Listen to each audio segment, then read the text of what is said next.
ایک بات جیسے عقیدے کی طرح ہر آدمی کے ذہن میں ہونی چاہیے کہ ہم پر سب سے زیادہ ضروری چیز ہے کہ ہم آدمی کو بے وقعت نہ ہونے دیں، آدمی کو تحقیر کا نشانہ نہ بننے دیں، آدمی کے اندر اور آدمی کے عمل میں، اس کی فکر میں ایسے جواہر موجود ہوتے ہیں، ایسے یاقوت و لال موجود ہوتے ہیں جن کی بڑے سے بڑے ذہن اور بڑی سے بڑی شخصیت کو ضرورت ہوتی ہے۔ تو یہ جو وحدت آدم کا جو آئیڈیل ہے، اس کو مطلب کبھی فراموش نہیں ہونے دینا چاہیے کسی بڑے سے بڑے اختلاف کے ماحول میں بھی۔ اور جو انتہائی درجے کے اختلاف کی صورتیں ہیں، مطلب جس میں جنگ وغیرہ کی بھی نوبت آ جاتی ہے، تو اس میں بھی جس پر میں حملہ آور ہو رہا ہوں یا جس کے سامنے میں اپنی ڈھال کو ٹھیک کر کے نکلا ہوں، دونوں صورتوں میں اور وہ ایک ہی وحدت کے ایک ہی جیسے حصے ہیں، بس یہ کہ یہ حصے جیسے آپس میں لڑ پڑے ہیں۔ تو دشمنی بھی جو ہے دوستی ہی نہیں، دشمنی بھی انسانی وحدت کے آئیڈیل کو تسلیم کیے رکھنے کی حالت میں ہوتی ہے۔ وقت نہیں ہے، ورنہ میں اس کو رسول اللہ صلی اللہ علیہ وسلم کی حیات طیبہ سے اور واضح کرتا۔ تو خیر، جیسے اقبال نے کہا تھا نا کہ یورپ کا ہے مقصود کیا ہے، اسلام کا مقصود فقط وحدت آدم۔ تو اس وحدت آدم کی بات کر رہا ہوں۔ تو اس میں ہم لوگ بہت پیچھے رہ گئے ہیں۔ ہم نے کبھی مذہبی اختلاف کے نام پہ، کبھی نظریاتی جھگڑے کے عنوان سے، کبھی کلاس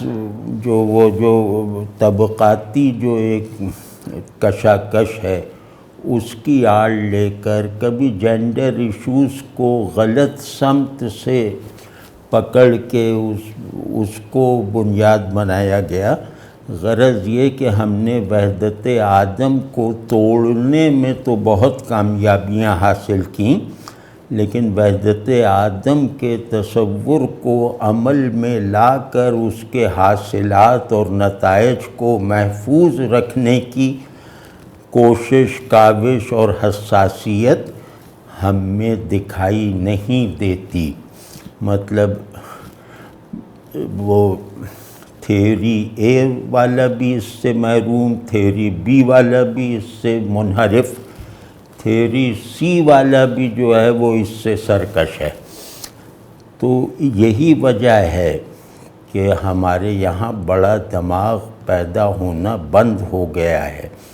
ہمارے یہاں بڑا کردار جو ہے وہ سامنے آنا جو ہے وہ ختم ہوتا جا رہا ہے۔ یعنی آدمی کی بڑائی کے ذہنی مظاہر بھی بالکل حالت طفولیت میں بھی شاید نہیں ہیں،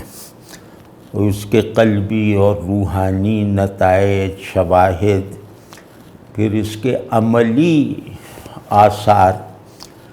غرض بڑائی کی جتنی بھی قسمیں ہیں اور بڑائی کے جتنے بھی اظہاری سانچے ہیں، وہ ان میں سے کوئی ہمارے پاس نہیں ہے۔ اور ہمارے پاس، یہ میری داڑھی کی وجہ سے یہ نہ سمجھا جائے کہ میں کہہ رہا ہوں مسلمانوں کے پاس نہیں ہے۔ یہ جو لوگ اسلام کا انکار کرتے ہیں ان کے پاس بھی نہیں ہے، جو اسلام کو مانتے ہیں ان کے پاس بھی نہیں ہے۔ اسی وجہ سے ان کا انکار عجیب مزاحیہ نوعیت کا ہے، ان کا اقرار جیسے ترس آتا ہے دیکھ کر، کیونکہ یہ ایک بہت بنیادی کوالیفیکیشن اپنے نظریاتی وفور میں اپنے نظریے سے اپنے اندر پیدا کر ہو جانے والے منفی اور جارحانہ جذبات سے انہوں نے جب آدمیت ہی کی کیٹیگری کو پارا پارا کر دیا ہے تو جو بھی چیز ہے وہ میرے آدمی ہونے سے مشروط ہے نا۔ نظریے کا بھی جو بھی اثر ہوگا، جو بھی نظریہ ہو، تو اس کا اثر اگر اخلاقی نہیں ہے، اگر جمالیاتی نہیں ہے، اور اگر وحدت انسانی کی تعمیر میں مددگار اور معاون نہیں ہے، تو اس کا مطلب ہے کہ یہ جیسے بچوں کے ہاتھ میں جو کھلونا پستولیں تھما دی گئی ہیں اور انہیں بس وہ ایک دوسرے پہ چلائے جا رہے ہیں، لیکن مطلب خطرے کی بات یہ کہ اب کھلونا پستولیں نہیں ہیں، بچے تو ہیں